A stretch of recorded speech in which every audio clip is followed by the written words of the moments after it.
Hello, can you hear me, Uncle? hút ได้ยินแล้วนะพี่มวด hút chôn vào đấy บานลือปุกบาท lư โจล lư ปุกโจล lư ปุกบาท lư lư บาทปุกบาท บาทปุกบาท เนี่ย ถามว่า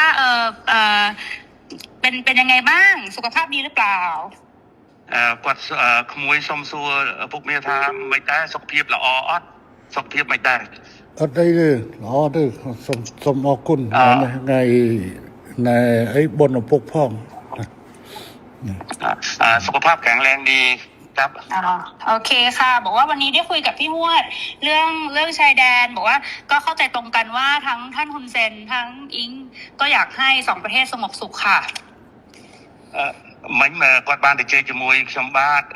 នៅសន្តាគារហើយបានឯកភាពគ្នាដោយអ្វីដែលពុកបានប្រាប់ថាចង់បានសន្តិភាពស្ថិរភាពប្រទេសទាំងពីរពុកបាទบอกว่าไม่อยากให้อังโคไปฟังคนที่เป็นฝั่งตรงข้ามกับเราเพราะว่าพอไปฟังฝั่งตรงข้ามอย่างพวกแม่ทัพภาค2เนี่ยค่ะเป็นคนของฝั่งตรงข้ามหมดเลยซึ่งพอไปฟังนั้นเสร็จก็ไม่อยากให้ท่านรู้สึกไม่ชอบใจหรือโกรธเพราะจริงๆแล้วไม่ใช่ความตั้งใจของเราเลยค่ะគាត់ថាសូមអនុញ្ញាតពីពុកថាពុកកុំឲ្យស្ដាប់សម្ដីមេតបភូមិភាគ2ហ្នឹងក៏វាជាអ្នកដែលប្រឆាំងជាមួយនឹងរដ្ឋាភិបាលថៃដែរវាជាសត្រូវដែរដល់ពុកស្ដាប់វាហើយអញ្ចឹងទៅអាចធ្វើឲ្យអារម្មណ៍ពុកខឹងបាទเพราะตอนนี้ทางนั้นเขาอยากจะดูเท่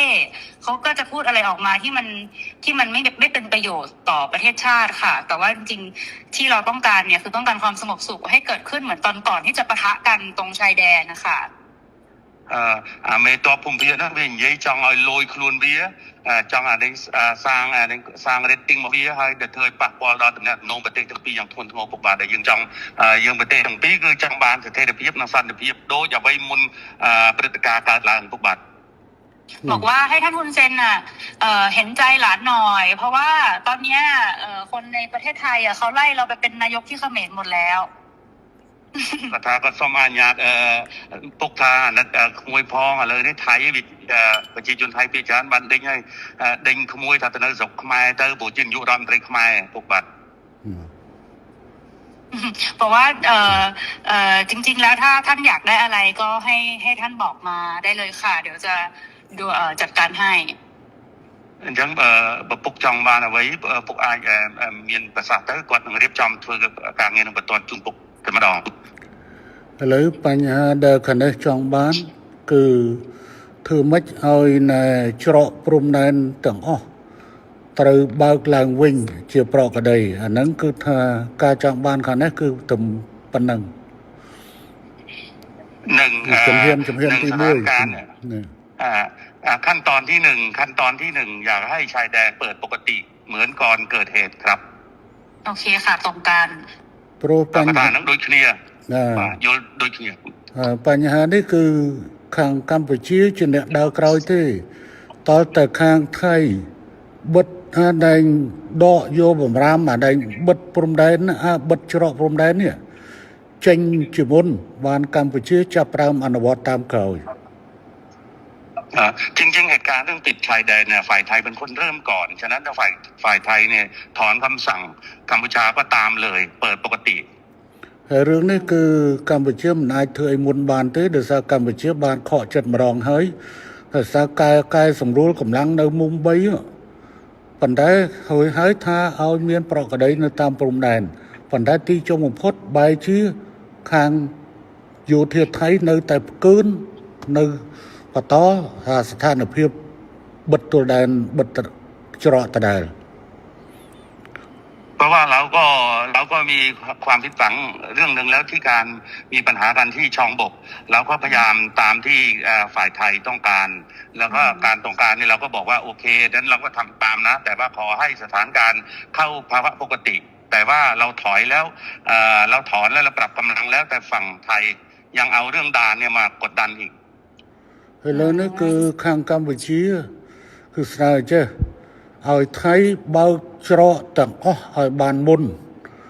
ហើយបន្ទាប់ទៅកម្ពុជាយូរបំផុត5ម៉ោងគឺកម្ពុជាអាចដកបទបញ្ជាទាំងឡាយដែលហាមឃាត់ការដឹកទំនិញផ្លែឈើបន្លែចូលកម្ពុជាគឺថានឹងដក บอดบัญชีนั่งเจ๋ง ฉะนั้นท่านสมเด็จอยากให้ท่านนายก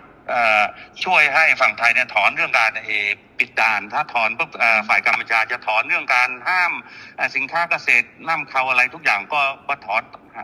คือตอนนี้ค่ะ คือ ตอนนี้พี่หวดคือรัฐบาลโดนโจมตีหนักมากนะคะ เพราะว่าพอตอนที่ท่านสมเด็จออกมาพูดกับท่านฮุนมาเนตอะที่บอกว่าจะตัดน้ำตัดไฟอะไรเงี้ยค่ะคืออันนั้นต้องขอโทษด้วยเพราะจริงๆอะต่างประเทศอะเขาแค่รายงานขั้นตอนว่าถ้าเกิดเหตุการณ์ต่อไปประเทศไทยจะทำยังไงคือเหมือนอธิบายขั้นตอนให้ฟังไม่ได้บอกว่าจะทำแต่ตอนนี้เหมือนกับเรื่องตัดหนังตัดละครคือทำทุกอย่างหมดแล้วเนี่ยจริงๆน่าจะให้มันโอเคทั้งสองฝ่ายค่ะเหมือนเราต้องพูดพร้อมกันว่าเราตกลงร่วมกันแล้วรัฐบาลคุยร่วมกันแล้วว่าจะเปิดทุกอย่างให้กลับมาเป็นปกติได้เหมือนว่าจะเอาเป็นอิงกับคุณมาเน็ตก็ได้หรือยังไงก็ได้เนี่ยเหมือนกับว่าเราได้คุยร่วมกัน แล้วก็ทั้งสองฝ่ายเนี่ยอยากให้กลับมาเป็นเหตุการณ์ปกติแบบนี้ค่ะมันก็จะโพสใช่ไหมนายกอิงอยากให้โพสใช่ไหมให้นายกโพสว่าผู้นำสองได้คุยกันแล้วอยากให้ใช่จะโพสต์จะยังไงก็ได้แล้วให้ท่านคุณจะแนะนำก็ได้ค่ะแต่ว่าเหมือนกับว่ามันต้องเป็นการตกลงร่วมกันนะพี่พวดเพราะว่าตอนนี้อิงกำลังโดนหนักมากเลยค่ะก็ถ้าอะไรนั่งสถานการณ์ไทยนั่นคือไฟกลางประเทศให้ขนมจำนวนมวยก็สมไปโตปีปุกได้แต่เนี่ยน้องเปียกสงการบอตี้เนี่ยยืนถ้ากัดเพลิงกัดอินเทอร์เน็ตเนาะนั่นคือทางอยู่ที่กี่มีนักตบหายการ์ดเชียนนอเบียนปัญหาจำนวนมวยจำนวนปีจำนวนใบ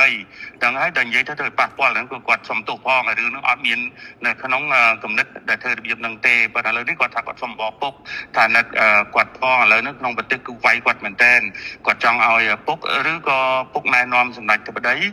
โดยจะกอดฐานแล้วเมนลองตัวปีบ้านนี่ยัยเนี่ยให้จะจังเอาเธอสมรู้สพิบก้าเอาบ้านมุ่นแต่มีปฏิการเนาะเอาปรากฏได้หลังไว้หนังใบได้ซอกปฏิทั้งปีปุกบาทปันแต่ข้างในจองบ้านนะจงปันแต่ข้างนอกอัดผมทื่อข้างนอกเนี่ยข้างในมันเหมือนเนี่ยบัดตัวแดนที่ข้างไทยเนี่ยบัดตัวแดนเหตุไอ้บ้านข้างนอกมันเปิดบ้าให้อัดจำใบทรงชมที่อันนั้นการนาตการนกสมรู้คือข้างในยุรัมไรคนมันนั้นคือนั่งสมรู้ตามเขาบาทถูกบาท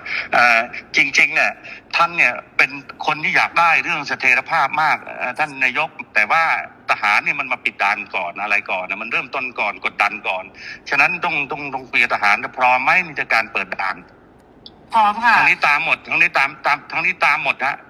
ทั้งนี้ตามหมดเลยท่านคือเราเปิดให้ได้อยู่แล้วพี่พวดแต่มันต้องเป็นการบอกว่าเราตกลงร่วมกันว่าเราเปิดไงพี่เพราะถ้าไม่อย่างนั้นขออิงขออิงยอมหมดไงอิงก็คือจะโดนเพราะว่าคือเพราะตอนนี้มันเลยมาถึงเรื่องก่อนด่าแล้วว่าค่ะปัดสมปุงมวยจ้ะแต่ซาแต่เบิดซาการในแต่ไทยเปิดไอ้เจ้าอดเบียนทางการจริงเนี้ยในทางสังคมไทยนั่งเวียกันเอาไว้แต่ทั้งใส่กระโปรงเข้ามาโดยไปกับพีเจก็ไงก็จังทำยันถ่าหรือเมนั่งจับดาวอยู่ที่ให้ยิงให้เปิดให้คงนู้นได้ปุ๊กเปเด็กจำนำมือรำแต่การพีเจภาษาปุ๊กไอเบียบมวยอิงกดกดทางกดจงตัวดำที่ท้าติเจหาจึงกุ๊กติเจติดเตอให้ปรากฏได้ไปดอยไปแต่ดำพุ่มท้ำติดจริงครับอัดเตะขาในอัดจอจาเตะขานอกเนี่ยประเดิมขานอกเนี่ยประกาศปัญหาให้มาเอาจังเลิกจังมุกเลิกมอดคลุนให้ดำใบเอาแต่ละเอาขาในอัดบานด้วยอัดจอจาได้เรื่องนึงคือขานอกตรึกคือมันตำรองคือขาในอัดจอจาดิปันขาในสัญญาท่าขานอกอ่านวัดดอกบอดบัญชีขนมกาบัดตัวแดนเฮ้ยคือขาในอย่างยู่ประมาณกลอยขยมถึงนี่กัดกวาขยมกวาดเจ้านะบาทอย่างนี้นายกท่านนายกเองว่าท่านเนี่ยไม่อยากมีว่าการเจรจาเรื่องปิดด่านเพราะว่าไอ้ปิดด่านว่าทหารมันเริ่มก่อนทางที่มาหลอกเราให้เราเนี่ยปรับกำลังแล้วบอกว่าสถานการณ์ต้องเข้าปกติพวกตอนที่ปรับกำลังนี่ช่องบกเนี่ยคุยกันเรียบร้อยบอกว่าถ้าปรับตรงนี้เสร็จเรียบร้อยนะทุกอย่างต้องจบทหารครับจบครับแต่ไม่จบเนี่ยปิดด่านก่อนอันนี้เหมือนตบหน้าอันนี้ขอให้ท่านนายกพิจารณาด้วยเรื่องเนี้ยขยมยุลขยมมันนัดปัญหาขยมมันอาจยกพอประโยชน์เชียร์บอกขยมแต่ดูจมูกนังการอบานเคลียบานที่โปรนี่คือเชื่อมกงอดบอกประเทศกัมพูชีเรื่องไซเดอร์ถือเอาประเทศกัมพูชีตือจอจ้าแต่ไม่บางชะพวกคลุนไอ้เนี่ยบัดคลุนไอ้ตือคลุนไอ้ตือเพราะว่าท ท่านเนี่ยเป็นลูกผู้ชายท่านคำไหนคำนั้นเพราะว่าฝ่ายไทยเป็นคนเริ่มต้นก่อนและหลอกเรา แล้วก็ทางกัมพูชาเนี่ยเราก็โดนหนักเหมือนกันเราก็มีมวลชนเราก็โดนหนักเหมือนกันฉะนั้นถ้าฝ่ายไทยเนี่ยเริ่มแล้วไม่เกิน5 ชั่วโมงตอนนี้ทุกอย่างก็เข้าปกติเลยเข้าปกติហើយពូសុំប្រាប់ទៅក្មួយឲ្យបានច្បាស់ខាងនេះត្រៀមមកជំហានទៀតស្អែកហ្នឹងបើសិនជាមិនអាចនេះបានទេស្អែកហ្នឹងគឺថាកម្ពុជានឹងដាក់មកជំហានទៀតគឺថាបិទការនាំផ្លែឈើនិងបន្លែតាមព្រំដែនកម្ពុជាថៃទាំងអស់កំពុងត្រៀមអនុវត្តថ្ងៃស្អែកหลานที่รักเนี่ยบอกได้เลยถ้าเราไม่มีคำสัญญาเรื่องว่าเรื่องปรับกำลังแล้วทุกอย่างปกติแต่ว่าทหารไทยไม่ยอมเปิดด่านพวกนี้ทั้งนี้ก็มีการห้ามเรื่องการส่งออกเกษตรทั่วชายแดนเลยเพื่อกดดันทหารព្រោះខាងនេះបានត្រៀមអស់ហើយព្រោះខាងនេះបានត្រៀមហើយព្រោះនេះឯងបកហេតុមុនហើយបកហេតុមុនមកបវល់គេចរចាឥឡូវសួរថាណាបិទអីណែបិទអីណែច្រកគុំដែនគឺទៅយោធាថៃបើអញ្ចឹងមានតែយោធាថៃធ្វើខ្លួនឯងតែប៉ុណ្ណោះមិនអាចហៅទៅកម្ពុជាទៅចរចាទេកម្ពុជាមិនចរចាដាច់ខាតสถานการณ์เนี่ยเหมือนที่รายงานให้ท่านนายกทราบว่าไอ้ตอนปรับกำลังที่ช่องบกเนี่ยก็ตกลงกันแล้วว่าจะจบกันแต่ว่าอยู่ดีๆทหารไทยมาปิดด่านฉะนั้นให้กัมพูชาไปเจรจาเปิดด่านดูแล้วไม่สวยไม่สมควรอย่างยิ่งต้องทหารไทยเริ่มก่อนถ้าเริ่มแล้วทั้งนี้ก็ตามหลังไม่เกิน5 ชั่วโมงทุกอย่างปกติท่านลูกผู้ชายท่านจะเป็นลูกผู้ชายเดี๋ยวจะลองคุยกับทางกลาโหมดูค่ะแต่ว่าจริงๆแล้วเนี่ยตอนที่คุยพี่ว่าลองพูดด้วยละกันว่าจริงๆแล้วถ้าท่านฮุนเซนอยากได้อะไรให้บอกจะได้คุยกันได้ตกลงกันได้ค่ะเพราะว่าบางทีที่ท่านโพสต์ Facebook ออกมาคืออิงตอนนี้ก็คือรัฐบาลสั่นคลอนที่สุดแล้วค่ะตั้งแต่อิงเป็นนายกมาก็คือเรื่องกัมพูชานี่แหละซึ่งอิงไม่ออกมาตอบโต้อะไรทั้งสิ้นเพราะอิงก็รักแล้วก็เคารพท่านเพราะฉะนั้นเนี่ยจริงๆแล้วถ้าจะเอาอะไรจริงๆให้บอกอิงได้เลยยกหูบอกก็ได้ไม่อันไหนไม่เป็นข่าวก็คือไม่เป็นข่าวอันนั้นที่หลุดไปมันหลุดเพราะสื่อเพราะไม่ได้คุยกับอิงแค่2 คนมันคุยกันเป็นกลุ่มนะพี่มันเลยหลุดน่ะแต่ถ้ามันคุยกับอิง2 คนมันไม่มีหลุดอยู่แล้วทีนี้เนี่ยก็ไม่อยากให้แบบมันเกิดเรื่องแบบนี้แต่นี่อิงจะไปคุยกับลาโหมเนาะเพราะว่าอิงรู้ว่าถ้าสมมติว่าเขาพูดว่าของไทยปิดก่อนอะไรเงี้ยเดี๋ยวเราก็จะไปคุยกับลาโหมว่ายังไงแต่ถ้ามันเวิร์กไงก็เดี๋ยวจะส่งบอกพี่ฮวดว่ามันได้เรียบร้อยไหมนะคะเพราะจริงๆเนี่ยคนมันไม่หวังดีกับเราทั้งคู่มันก็แบบมันก็ดูแบบเหมือนเรากับเขาก็คือทะเลาะกันเองทำให้แบบเหมือนจริงๆแล้วต้องให้คนรุ่นใหม่มันต้องไม่มีสงครามพี่คนรุ่นใหม่มีสงครามไปมันก็เสียครับทั้งอินลูกทั้งหุ้นมาเน็ตด้วยก็เป็นคนรุ่นใหม่เนาะครับពុកបាក់គាត់ថាទី1ពុកចង់បានអីពុកអាចមេសេចទៅអ៊ីងបានអ៊ីងនឹងធ្វើឲ្យពុកអ្វីដែលពេលទៅពុកផុស Facebook ដល់ទៅអាពួកដែលវាប្រឆាំងវាចង់ឲ្យពុកហើយនឹងគាត់ជាសេះសម្ដេចទៅដេញគាត់មានដំណងគ្នាហ្នឹងវាខូចយកតាមមួយចំណុចហ្នឹងវាធ្វើឲ្យសង្គមថៃហ្នឹងវាយគាត់ថាទី1វាចង់ឲ្យគាត់ហ្នឹងចេញមកឆ្លងតែគាត់អត់ទេដោយសារគាត់គោរពជាពុកមាគាត់អត់ទេគាត់សុខចិត្តឈឺចោះឲ្យវាវាយចោះហើយហ្នឹងបានគាត់ថាសុំពុកថាលើក្រោយចង់ដាច់ទៅពុកចង់បានអីអាចមេសេចគាត់ទៅគាត់មុនហ្នឹងគាត់បានប្រាប់តែថាប្រហែលជា3 ថ្ងៃទៅគាត់នឹងទៅថ្វាយគុំរីការឿងតបថ្ងៃហ្នឹងពុកបាទចារឿងហ្នឹងគឺកម្ពុជាវាតាក់ទងជាមួយនឹងការបញ្ជូលពលរដ្ឋរបស់ខ្លួនដូច្នេះគឺកម្ពុជាត្រូវតែហើយនឹងបញ្យល់ទៅដល់រដ្ឋដទៃទៀតដូច្នេះកម្ពុជាគឺមានតម្រូវការក្នុងការនិយាយទៅកាន់ប្រជាជនអញ្ចឹងវិធីដែលល្អជាងគេមានទៅប្រើ Facebook ហើយនឹង Telegram នៅនេះដើម្បីបញ្យល់ក្នុងការផុសចេញតែរឿងហ្នឹងគឺថាវាយើងខ្ញុំអាចកាត់បន្ថយបើសិនជាអាចតែសភាពការឲ្យតែខាងនោះរឿងវានៅចាល់នឹងរឿងបិទច្រកនឹងតែប៉ុណ្្នឹងឯងបើថាបិទច្រកបន្តគឺថាខាងនេះនៅតែបន្តវាយអាហ្នឹងបាទท่านนายกท่านบอกว่าเรื่องการโพสต์เนี่ยท่านก็แค่ชี้แจงให้มวลชนที่นี่ทราบเท่านั้นเองไม่ได้ไปกระทบกับไทยอะไรมากแต่ว่าตอนนี้ก็ไม่เป็นไรถ้าหากว่าท่านนายกแก้เรื่องเปิดด่านให้ปกติเนี่ยท่านตกลงท่านไม่มีอะไรอีกแล้วก็จบ ได้ค่ะเดี๋ยวเราไปคุยกับลาผมดูแล้วก็ขอคอนเฟิร์มกลับมาเพราะเดี๋ยวจะคุยกับกองทัพก่อนแต่เราก็เดี๋ยวสั่งไปเลยค่ะพี่แต่ว่าอิงรอให้มัน100%แล้วค่อยแจ้งท่านกลับมาดีกว่าเพราะไม่อยากจะยังไม่100แล้วบอกท่านก่อนแต่ว่าจริงๆก็จัดการได้ค่ะพี่ครับผมครับจะពុកបថាแล้วก็សុំនឹងនិយាយមួយការវិជានឹងទៅហ៊ានសិនហើយបានដល់100%បានគាត់នឹងជូនដំណឹងទៅពុកបាទពុកបាទគាត់ធ្វើការងារនឹងភ្លាមរឿងបញ្ហាច្រកពុកបាទ นั่น បាទពុក อืม ท่านนายกมีอะไรอีกไหม ไม่มีแล้วค่ะพี่ก็ประมาณนี้เนาะพี่ว่าเราจะมีอะไรบ้างประเด็นไม่มี อะไร ครับจังหวัด อะไร ពុកបាទ ได้ อะไรខ្ញុំចេះមុននឹងនេះគឺខ្ញុំសូមបញ្ជាក់ថាខាងនេះត្រូវការតែមួយទេត្រូវការតែខាងនោះគឺប្លុកបញ្ជាក្នុងការច្រកព្រំដែនទាំងអស់ឲ្យទៅប្រកដីភាពវិញបន្តទៅខាងនេះនឹងបន្តធ្វើតាមក្រោយហើយរឿងនេះអត់ត្រូវមកចរចារវាងកម្ពុជានិងថៃទេដោយថាថៃអ្នកបិទដូច្នេះថៃអ្នកបើកខ្លួនឯងហើយកម្ពុជាត្រូវតែសម្រួលទៅតាមក្រោយគឺកម្ពុជានឹងធ្វើ គ្រប់ពុកបាទ ណា បាទขอยืนยันทีว่า